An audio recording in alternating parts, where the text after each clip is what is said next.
Watch what you bet tonight, Teddy. Let's watch some action in the top 25 battle in the Big Ten tonight. Maryland and Iowa, -2.5. Seeing some movement here, though, Teddy, as we're looking at the screen right now in this game showing up. Let me just give you a quick updated number here. Looks like -2s across there, so down from the 2.5 total in this ball game. 147 across the board. Moneyline split approximately 120, -140. Maryland 6-3 ATS on the road. Iowa 12-13 ATS in all lined up games. Got a nice little battle here on the Big Ten Network. 8 p.m. Eastern time tip, Teddy. Sure, and the Terps are a team that hasn't been able to step up in class. They haven't been able to beat the ranked foes in any court, especially on the highway. It's been a couple of years since they've won a road game against a ranked team away from home. And Iowa's playing really good. 4-0 straight up their last 4, 8-2 straight up their last 10. Coming off, let's call it what it was a miracle win against Rutgers. They played very poorly down the stretch of that game, had multiple chances to put Rutgers away, didn't, and then won the game on a contested 3 over a 7-footer in the corner. The type of shot, even the players were saying after the game, he gets 100 of those, he might make 1.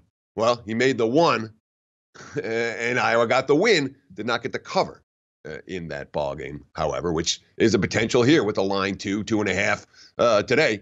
Even if you win, you still got to win by more than a bucket in order to get the money. Now, one thing Maryland has been able to do, they've been able to beat the lesser foes on the highway. Talked about how they can't beat the ranked teams. They have road wins at Nebraska, Ohio State, Minnesota, Rutgers, and all of them by double-digit margins. They've been able to win in these hostile environments against lesser foes. The question now is, what's Iowa? The market's not really respecting the Hawkeyes all that much. Probably deservedly so over the weekend at Rutgers. We'll see if that lack of market respect for Iowa comes into play tonight with, again, all the sharp money showing for the Maryland side, despite their struggles against top 25 opposition.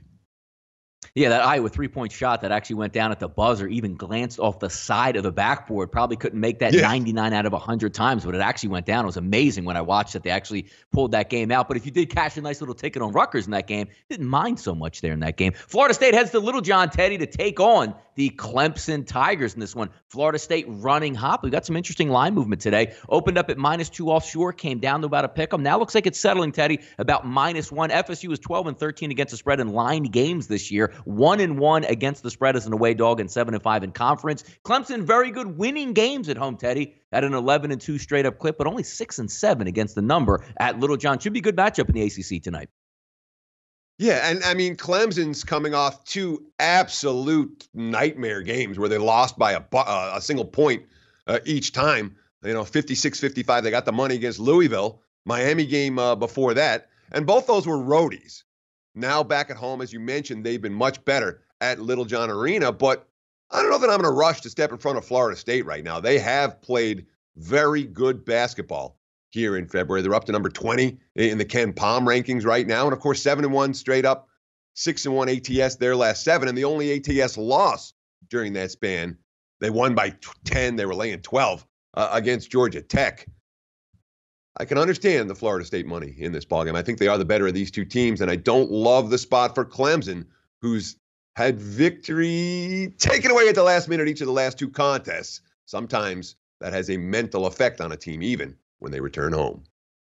Yeah, big guys out there for Florida State. Long, lean, athletic, 7'4", Chris Kumaje, and then Jelly at 6'10". Should be an interesting game. Maybe not the most high-flying game. Maybe settling for some defense, but certainly one to keep an eye on the ACC.